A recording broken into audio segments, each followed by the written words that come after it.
Halo, halo, witam bardzo serdecznie z tej strony kanał Lancor i przechodzę dzisiaj do kolejnego poradnika, ponieważ mam bardzo wiele pytań między Damage Reduction a Evasion.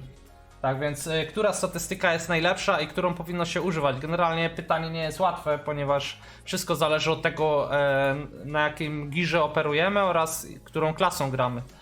Ale zanim do tego przejdziemy, może najpierw wyjaśnię podstawy. Czym to się różni? Damage Reduction, jak sama nazwa wskazuje, czyli redukuje obrażenia. Generalnie jest to statystyka stała, czyli w zależności od tego, ile mamy tego DP, o tyle procent będzie redukowało. Tutaj nie ma żadnych RNG, czyli takich losowych statystyk, jak to jest w przypadku Evasion, ale to też powoduje, że niestety, ale Damage Reduction nie jest używany na endgame postaciach, czy na endgame'owym girze w zasadzie, ponieważ no, skaluje się on potem o wiele gorzej, jeżeli chodzi o właśnie końcową grę, ponieważ Evasion wychodzi wtedy znacznie lepiej.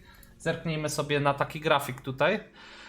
Czyli tutaj pokazuje, w jaki sposób działa Damage Reduction w zależności od tego, ile go posiadamy, a tutaj w jaki sposób redukuje te obrażenia, czyli łatwo tutaj zauważyć, że między 200 a około 330 ten Damage Reduction jest bardzo widoczny. Generalnie z punktu około 210, gdzie obrażenia będą około 85, przy zmianie Damage Reduction na około 330 widzimy, że tutaj są obrażenia w okolicach 35, tak więc jest to około 50 obrażeń mniej, a zwiększamy Damage Reduction o jakieś 130. Generalnie Damage Reduction w okolicach 330 jest możliwe do osiągnięcia, ale no, trzeba dość sporo sprzętu mieć, dość wysokiego, zenchantowanego. A w okolice 450 czy 500 to raczej tylko i wyłącznie z tendonami, ponieważ nie wydaje mi się, żeby były takie itemy, żeby dało się utrzymać cały czas tyle damage reduction i generalnie widzimy, że od tego punktu do aż 500, no to ten spadek damage'u jest naprawdę niski, na poziomie 10 czy nawet mniej obrażeń mniej, a stakując ponad 200 damage reduction więcej, tak więc tutaj widać tą różnicę, czyli między 210 a 330 warto działać na tym damage reduction. Jeżeli chodzi o evasion, generalnie jest to statystyka, która jest bardzo słaba, jeżeli nie jest zestakowana, czyli po prostu kiedy mamy tego evasion mało w stosunku do accuracy przeciwnika, to te obrażenia będą naprawdę wysokie i nie jest polecane używanie evasion w takim przypadku jak ja mam na przykład, czyli muskany, libury oraz Heavy Helmet przy PvE czy nie daj Boże PvP, ponieważ jeżeli nie macie wystarczająco wystakowane, czyli wystarczające ilości na dany moment, bo co jakiś czas się zmienia wymagana ilość, wcześniej to było 650 wystarczające, teraz trzeba mieć około 750, żeby naprawdę czuć tą różnicę, ale generalnie jeżeli chodzi o PvE, to trzeba mieć około 600 evasion, żeby mobki w PvE no po prostu nie mordowały. Tutaj mówię o takich high-endowych spotach jak Hysja albo Akman.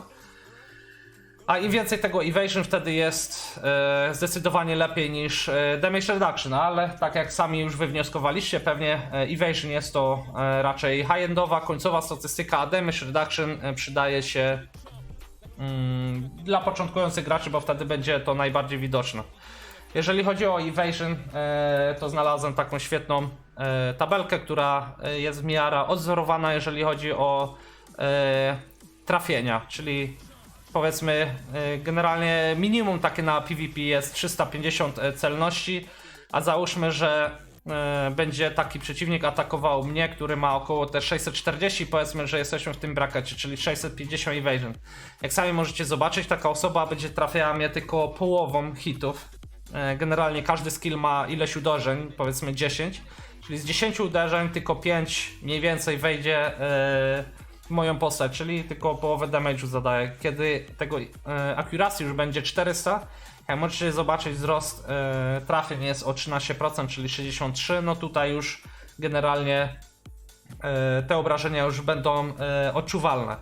No i generalnie, jeżeli będziemy mieć 450, 76% trafień, jest to naprawdę dużo. niestety, żeby mieć tyle accuracy, no to naprawdę trzeba poświęcić dużo AP i często zdarza się tak, że poświęcając AP na accuracy nie jesteśmy w stanie zadać tego damage'u, czyli trafiamy, ale nie zadajemy damage, ponieważ te AP jest niskie, tak więc tutaj widzicie plus evasion PvE PvP, bo w PvE jest tak samo, że stakując więcej tego evasion, no jest o wiele większa szansa na uniknięcie obrażeń. Generalnie jak mamy nisko te evasion, jak możecie sami zobaczyć, powiedzmy 500 evasion, no to te obrażenia naprawdę otrzymujemy bardzo dużą ilość obrażeń, tak samo w PvE będzie. No i nie ma sensu tyle mieć, tak jak przed chwilą powiedziałem, 650 evasion, minimum też 600 na PvE. To wtedy jest odczuwalna różnica między takim samym poziomem, mówię tutaj o poziomie Giro, czyli TED do TED, bo najczęściej na takim się porównuje. A to wtedy 600 evasion jest mniej więcej równe temu damage reduction, które mamy na poziomie TED, czyli urugony, bagi i powiedzmy Gryfon Helmet, bo to jest taki jakby full DR.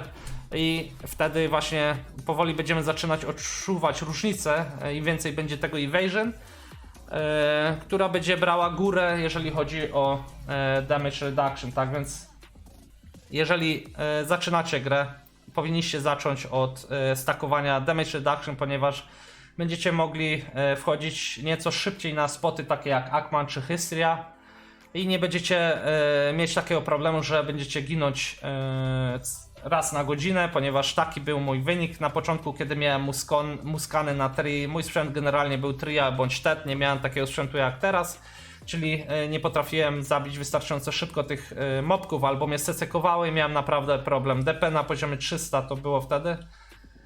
No i z muskanami naprawdę miałem mega problem. Kiedy zmieniłem na urugony, ten problem po prostu zginął w danym momencie. Teraz, kiedy mam około 640 evasion, no to widzę różnicę, że jednak kiedy bym założył urugony, no to okazałoby się, że miałbym więcej otrzymanych obrażeń niż właśnie z muskanami.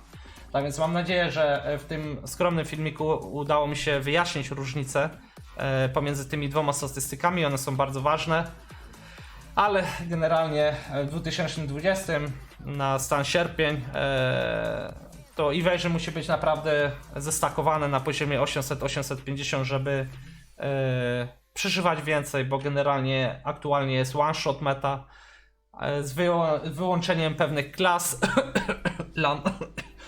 tak, no i generalnie stakując DR bądź tego evasion niewystarczająco, no to tak czy siak będzie się spływało na hita bądź dwa. Ale nie chcę wam tutaj robić problemów, jeżeli chodzi o PvE, to tak jak mówiłem, minimum 600 evasion musi być, jeżeli nie, no to pchacie się tylko i wyłącznie damage reduction, naprawdę podziękujecie mi się wydaje, jak będziecie decydować się między muskanami a droższymi urugonami. Tutaj mam na myśli szczególnie początkujących graczy, bo naprawdę z urugonami, mimo że będziecie musieli na nie nieco więcej zarobić, to naprawdę potem szybko odrobicie. Jeżeli macie więcej pytań odnośnie damage reduction lub evasion, dajcie znać w komentarzu, może pominąłem jakąś kwestię, postaram się dać też w załączniku właśnie odnośniki do tych tabelek, które przed chwilą pokazałem. No i mam nadzieję, że wam się jako początkującym graczom to przyda. I tym samym życzę miłego wieczorku i trzymajcie się. Jo, jo.